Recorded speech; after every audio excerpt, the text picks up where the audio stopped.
Semua orang di hotel sepertinya sudah tidur, tapi Joanna masih duduk di depan jendela, melihat ponselnya dari waktu ke waktu.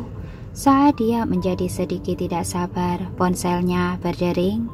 Joanna segera menekan tombol jawab. "Kak, sebenarnya apa yang ingin kamu katakan?" Pria di telepon tertawa bahagia. "Bukankah terakhir kali kamu mengatakan seorang asisten menekanmu menggunakan istri Jason? Hari ini istri Jason telah menderita." Wajah Joanna langsung menunjukkan kegembiraan. "Apa yang terjadi padanya?" "Aku melakukan penyelidikan selama beberapa hari dan menemukan kalau istri Jason tidak subur dan nenek Jason mencari dokter kemana-mana. Ini memberiku peluang. Aku mencari teman yang belajar akupuntur untuk melakukan akupuntur pada istri Jason. Aku rasa sekarang dia sangat kesakitan, setengah mati." Nada bicara pria itu penuh balas dendam. Mendengar ini, Joanna bertanya dengan lembut, "Apa istrinya cantik? Apa kamu punya fotonya?" "Tidak ada. Nenek Jason mengawasi di samping, jadi tidak bisa mengambilnya. Tapi kamu jangan terlalu memikirkannya. Kamu harus tahu apa yang sedang kamu lakukan di sisinya." Ketika mengatakan ini, suara pria ini menjadi lebih dingin. "Joanna, saat kamu teraniaya, kakak akan membantumu. Tapi kamu juga harus berusaha." Aku mengerti. Terima kasih, Kak." Suara Joanna manis dan manja. Setelah menutup telepon, Joanna tersenyum dan merentangkan tangannya, matanya berkilat. Meskipun dia tidak tahu siapa istri Jason, Joanna sangat senang karena dia telah diberi pelajaran. Keesokan paginya, Yasmin keluar dari kamar Jason. Saat keluar dari pintu, dia memperhatikan dengan seksama. Setelah memastikan tidak ada yang melihat, dia baru diam-diam memasuki kamarnya. Tim medis tim produksi tidak memberitahu siapapun tentang apa yang terjadi pada Yasmin. Luna terkejut ketika Yasmin mengetuk pintu kamarnya di pagi hari. "Kamu hanya cuti 1 hari?" "Aku hanya mengambil cuti 1 hari. Kamu sudah menangis terseduh-seduh. Apa mungkin aku tidak kembali?" Yasmin tersenyum. Ketika mendengar ini, Luna segera menepuk pundaknya. "Aduh, aku ini kan takut ketahuan. Ayo." Yasmin ditarik ke dalam kamar olehnya. "Kemarin Kevin melakukan obrolan pribadi dengan Fendi dan Sin. Dia mengatakan semua orang yang terlibat dikeluarkan dari program. Coba kamu tebak apa yang terjadi?" Luna tampak seperti sedang menonton pertunjukan yang bagus. Yasmin mengangkat alisnya dan berkata, "Cepat katakan." Luna tersenyum sinis.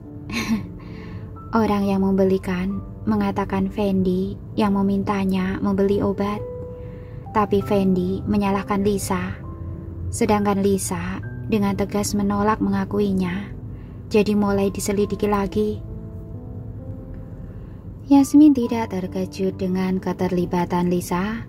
Selama Sani dikeluarkan dari program, peluang mereka untuk menang sangat tinggi. Melihat dia tidak berbicara, Luna berkata lagi, 2 hari lagi, kamu carilah waktu untuk keluar. Aku sudah memeriksa beberapa rumah. Berdasarkan gambar yang dikirim agen, aku merasa semuanya bagus. Hanya saja masih belum memutuskan mau yang mana. Lebih baik kamu pergi memeriksanya sendiri." "Baik." Yasmin mengangguk. Ketika Luna hendak berbicara lagi, ponsel Yasmin berdering.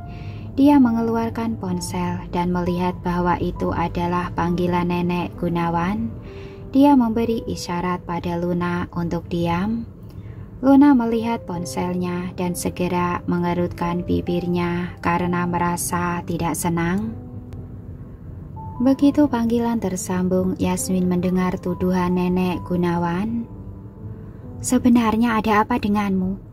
Aku dengan susah payah mencarikan dokter untukmu, tapi kamu malah membuat masalah seperti ini dan membuat Jason menyalahkanku." Nenek Gunawan sangat marah. Yasmin berkata, "Nenek, Jason melihat sendiri apa yang terjadi padaku kemarin. Kalau kamu merasa aku pura-pura, kamu bisa bertanya padanya. Suruh dia membiarkan dokter bicara denganmu." "Jangan mengatakan hal ini padaku. Aku berniat baik mencarikan dokter supaya kamu bisa hamil. Tapi kamu malah melakukan trik kecil ini di belakangku.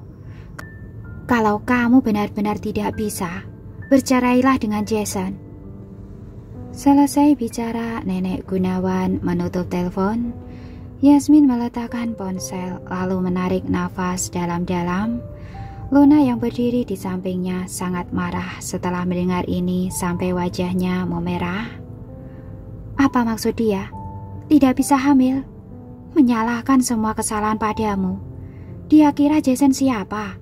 Cari saja wanita yang mau melahirkan untuknya. Untuk apa begitu galak padamu?" "Aku sendiri tidak marah. Kenapa kamu yang marah?" Yasmin menghibur Luna dengan tenang. Luna menggetakkan gigi dan mengutuk dengan suara pelan. "Orang tua itu sangat tidak masuk akal. Dia saja tidak tahu cucunya orang seperti apa. Sialan." Yasmin segera menepuk punggungnya dan berkata, "Jangan marah lagi. Ayo kita sarapan." Luna memegang tangannya dan bertanya dengan marah, "Apa yang terjadi saat kamu keluar kemarin? Apa yang dia maksud kamu melakukan hal seperti itu?" Mendengar ini, Yasmin menghela nafas. Masalah ini agak rumit untuk dikatakan. Kita bicarakan setelah sarapan." "Aku sudah kenyang karena marah. Masih sarapan?" Luna terengah-engah. Ketika Yasmin tiba di restoran, dia melihat Joanna dan teringat pada dokter bernama Baskoro kemarin. Tidak tahu apakah mereka berdua ada hubungannya atau tidak. Yasmin duduk di sebelah Luna dan membawakan peralatan makan. Ketika melihat Yasmin, Joanna langsung bertanya dengan suara manis, "Bagaimana cedera kakimu? Kemarin pergi kemana?" Luna melampiaskan amarah yang dia rasakan karena Jason pada Joanna. "Memangnya kamu akrab dengannya? Harus melaporkan semuanya padamu." Kamera siaran langsung dengan cepat berpindah ke sisi mereka. Yasmin sudah selesai menyiapkan peralatan makan untuk Luna. Dia berkata dengan hangat, "Bu Luna, ayo kita sarapan."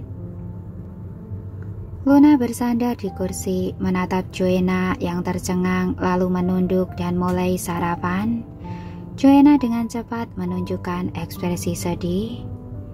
"Kak Luna, apa aku telah menyinggung perasaanmu?" Luna pura-pura tidak mendengar dan sibuk sarapan, benar-benar mengabaikannya. Suasana menjadi canggung melihat situasi ini. Penonton di ruang siaran langsung mencarikan keadilan untuk Joanna.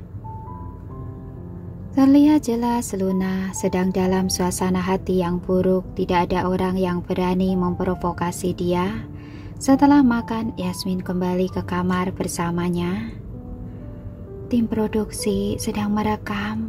Kenapa kamu marah? Kamu tidak khawatir dimaki?" Yasmin membujuknya dengan cara yang baik.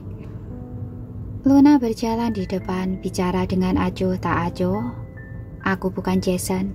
Tadi pagi, neneknya sudah memprovokasiku. Jadi aku akan membuat wanita tersayangnya marah. Kalau hebat, buat aku keluar dari program ini saja. Lagi pula, Aku sudah muak dengan semua ini. Mereka berdua memasuki kamar dan Yasmin mengganti topik. Saat aku kembali kemarin, nenek Jason mengenal seorang dokter akupuntur dan membawaku ke sana untuk akupuntur. Saat pulang, aku tiba-tiba merasakan kram di perut bagian bawahku. Luna memandang Yasmin memegang bahunya dan bertanya dengan cemas, "Mengapa kamu tidak memberitahuku? Bagaimana kondisimu sekarang?" "Sudah, tidak apa-apa. Hanya saja nama keluarga dokter itu Baskoro," kata Yasmin pelan. Luna mengerutkan kening. "Apa ini ada hubungannya dengan Joanna?" Yasmin berjalan ke meja kerja dan duduk. Dia menggelengkan kepala dan berkata, "Joanna tidak tahu aku adalah istri Jason. Aku yakin akan hal ini." Luna duduk di sofa, wajahnya yang cantik muram. "Kamu harus bertanya lagi pada Jason tentang masalah ini. Kamu harus memeriksa apa dia menyelidikinya. Joanna tahu atau tidak bukan hal penting, tapi orang itu memiliki nama keluarga yang sama. Mungkin sedang memprovokasimu." Yasmin memandang Luna dan mengangguk pelan. "Apa yang kamu katakan masuk akal. Aku merasa ada hubungannya dengan Joanna. Kalau tidak, kenapa menggunakan nama belakang ini? Jelas-jelas memprovokasi kamu, istri sah." Luna terus menganalisis. Yasmin tidak mengatakan apa-apa. Dia menunduk dan mulai menyulam. Luna mengambil tablet untuk menangani pekerjaan. Saat sedang sibuk, dia tiba-tiba meletakkan tablet itu. "Aku tiba-tiba teringat, kemarin kamu pergi dengan Nyonya Gunawan kan?" Luna bertanya pada Yasmin dengan tergesa-gesa. Yasmin mengangguk. "Haa, dia yang membawaku ke sana. Dia telah mencari segala macam pengobatan supaya aku bisa hamil." Luna menatap lurus ke arah Yasmin. "Apa mungkin Joanna mencari orang untuk bertindak melalui Nyonya Gunawan, lalu menyuruh orang itu untuk sengaja menggunakan nama keluarganya untuk memprovokasi kamu? Dia bisa saja tidak mengenalmu, tapi hanya ingin membuatmu kesal." Yasmin pelan-pelan menyulam. Setelah beberapa saat dia mengangguk dan berkata, "Apa yang kamu katakan masuk akal. Jika dia ingin membuat istri sah Jason kesal, dia pasti tidak akan mencari seseorang yang dekat dengannya, karena akan gawat jadinya kalau ketahuan Jason. Kalau Nyonya Gunawan tidak mencari dokter untuk memancing kehamilanmu, dia tidak akan menemukan kesempatan untuk menyerangmu. Aku rasa seluruh keluarga Gunawan benar-benar menyerangmu." Luna berkata dengan getir, "Mereka bukan hanya menyerangmu. Walaupun masalah ini ketahuan, Jason akan melindungi Joanna, simpanannya." Yasmin mengerucutkan bibirnya, tidak mengatakan apa-apa. Dia menunduk dan menyulam mawar dengan tenang. Setelah perlahan-lahan mencerna kesedihan di hatinya, dia berkata dengan hangat, "Jason dan aku benar-benar tidak cocok satu sama lain. Neneknya tidak percaya apapun yang aku katakan. Begitu pula dia. Dari hal ini juga terlihat jelas, mereka tidak pernah menganggapku keluarga." Ketika Luna mendengar ini, dadanya dipenuhi rasa masam. "Makanya aku tidak begitu sedih saat dia mengatakan hal itu tentang aku. Karena mulai sekarang, aku sudah tidak ada hubungannya dengan mereka," kata Yasmin pelan. Dia telah dianiaya selama 3 tahun terakhir, dan dia masih belum sadar dia benar-benar pantas diintimidasi oleh Jason dan Joanna. "Benar, kita harus melihat ke depan," Luna menghiburnya. Setelah makan malam, Yasmin dipanggil ke kamar Luna oleh Kevin. Sin dan Fendi tetap harus pergi. Ini keinginan Pak Jason. Kevin berpura-pura serius, tapi matanya terus memperhatikan Yasmin dan Luna secara bergantian. Yasmin memandangnya dan berkata, "Kenapa Lisa tidak pergi?" Walaupun Fendi mengadukannya, tapi tidak ada bukti. Kevin menjelaskan, "Kamu tidak akan melanjutkan penyelidikan tanpa bukti." Luna berkata dengan percaya diri. Kevin berpikir dia tidak berhitungan dengan Luna karena memberikan wajah pada Yasmin yang merupakan istri Jason. Dia hanya bisa menjawab sambil tersenyum, "Aku tidak menemukannya. Tempat ini begitu besar. Ini hanya perkataan seseorang. Tidak ada kamera pengawas. Bagaimana cara memeriksanya?" "Bukankah kamu mengatakan setiap orang yang berhubungan dengan masalah ini harus pergi? Mengapa Lisa bisa tetap tinggal?" Yasmin berkata dengan nada dingin. Kevin merasa Yasmin terus bersikap seperti ini, tapi hari ini membuat dia merasa seperti disiksa dan diinterogasi. Dia menggaruk kepalanya dan merasa sedikit malu. Lisa memiliki hubungan yang baik dengan Yuli, manajer Joanna. Demi manajernya, Joanna memohon pada Kak Jason. Sebelum Yasmin sempat bereaksi, Luna mendengus dingin dan mulai berkata dengan sinis, "Joanna bisa menghindari hukuman mati hanya karena satu kata. Jadi untuk apa menyelidikinya?" Yasmin menatap Kevin dengan dingin, tanpa ada kehangatan sama sekali di matanya. "Jadi, hanya dengan satu kata dari Joanna, Lisa bisa bertahan. Apa Jason setuju?" Kulit kepala Kevin berkeringat. "Ini sangat menarik." Yasmin memasang ekspresi sinis di bibirnya. Dia berdiri dan berkata dengan tenang kepada Luna, "Aku akan pindah rumah. Sebelumnya aku sudah bilang tidak akan izin lagi. Aku akan langsung meninggalkan program ini. Kebetulan aku sudah menemukan rumah dan akan pindah." Melihat ekspresinya yang tegas, Kevin buru-buru melangkah maju untuk menahannya. "Kakak ipar, kamu mengatakan Sin tidak ada hubungannya denganmu. Kalau kamu keluar dari program karena dia, apa yang akan Kak Jason pikirkan? Kamu ingin menampar wajahnya?" Yasmin menatapnya sambil mencibir. "Apa dia masih belum cukup menampar wajahku? Lepaskan." Kevin segera melepaskannya. Yasmin membuka pintu dan berjalan keluar tanpa menoleh ke belakang. Bahkan ketika dia sangat marah, dia tidak membanting pintu tapi menutupnya dengan lembut. Luna mencibir dan mengemasi barang-barangnya. "Kamu jelaskan tentang denda pelanggaran kontrak. Sebelum pergi, aku akan langsung membayarnya lunas." "Hei, bukan begitu. Dia hanya seorang asisten. Biarkan saja dia pergi. Kamu bisa tinggal di sini dan terus merancang. Masalah ini juga tidak ada hubungannya denganmu kan? Kamu ini membuat orang berpikir dia yang sani dan kamu asisten." Kevin menjadi panik.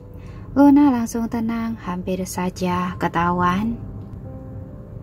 Dia menarik nafas dalam-dalam lalu menjelaskan pada Kevin, "Walaupun dia hanya asisten, kalau setelah dia pergi, aku tetap di sini.